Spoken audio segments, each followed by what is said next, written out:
नमस्ते दोस्तों। तो स्वागत है आपका हमारे न्यू वीडियो में। आज की हमारी कहानी का नाम है कोठरी नंबर 13।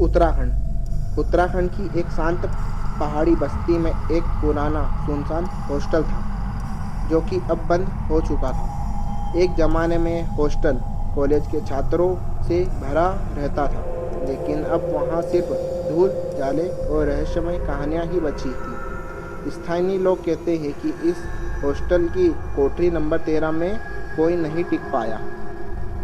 इसी रहस्य को जानने के लिए रवि एक युवा पत्रकार था जिसे डरावनी और असाधारण घटनाओं की कहानियाँ खोजने का शौक था।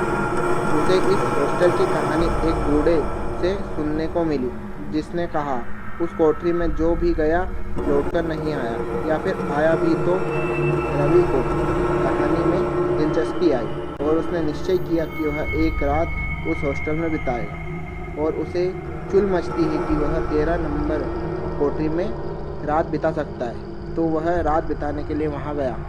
शाम ढलते ही रवि हॉस्टल पहुंचा। कमरा नंबर 13 की दीवारों पर खून के धब्बे जैसे निशान थे। अंदर जाते ही उसे ठंडी हवा का झोंका मालूम हुआ। उसने कैमरा ऑन किया और नोटबुक तैयार रखी। धीरे धीरे रात गहराती है। दरवाज़ा अपने आप बंद हो गया। खिड़कियाँ चरमरा उठी। तभी उसे एक बच्ची की आवाज़ सुनाई दी, भैया मुझे यहाँ से निकालो। लड़की की आवाज़ सुनकर रवि ने पीछे मुड़कर देखा तो एक 7 से 8 साल की लड़की खड़ी थी, जिसके कपड़े फटे हुए थे और आंखें पूरी सफ़ेद थी। वह धीरे धीरे हवा में ऊपर उठने लगी। यह सब होने के बाद रवि को डर लगने लगा। वह डर के मारे कांपने लगा, लेकिन उसने कैमरा बंद नहीं किया।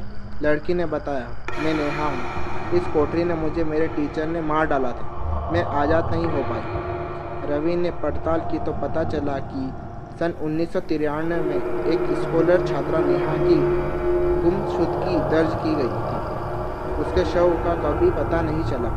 कहा जाता है कि हॉस्टल के एक टीचर ने उसका शोषण कर उसे मार दिया था और लाश यहीं दीवार। रवि ने स्थानीय पुलिस और मीडिया वालों को बुलाया। दीवार तोड़ी गई और नेहा का कंकाल निकाला गया। डीएनए टेस्ट से पुष्टि हो गई कि वही नेहा। उस रात रवि फिर से कोठरी में गया। इस बार वही आत्मा आई और मुस्कुराहट।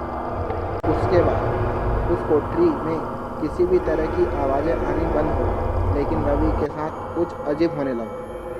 कुछ महीने बाद रवि की आंखें सफ़ेद होनी शुरू हो गई। वह लोगों से कटा कटा रहने लगा।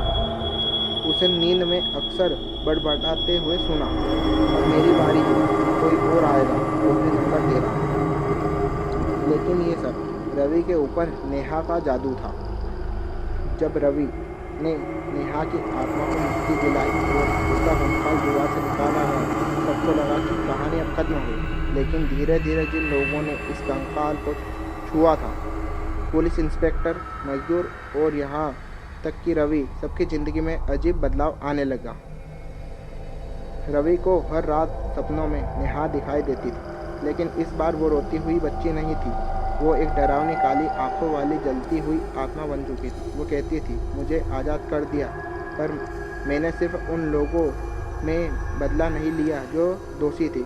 अब सबको जलना है। रवि को समझ में आया कि नेहा की आत्मा सिर्फ पीड़ित नहीं थी, अब तो बदला लेने वाली पिशाच आत्मा बन चुकी थी, जो अच्छों बुरों में फर्क नहीं कर रही थी।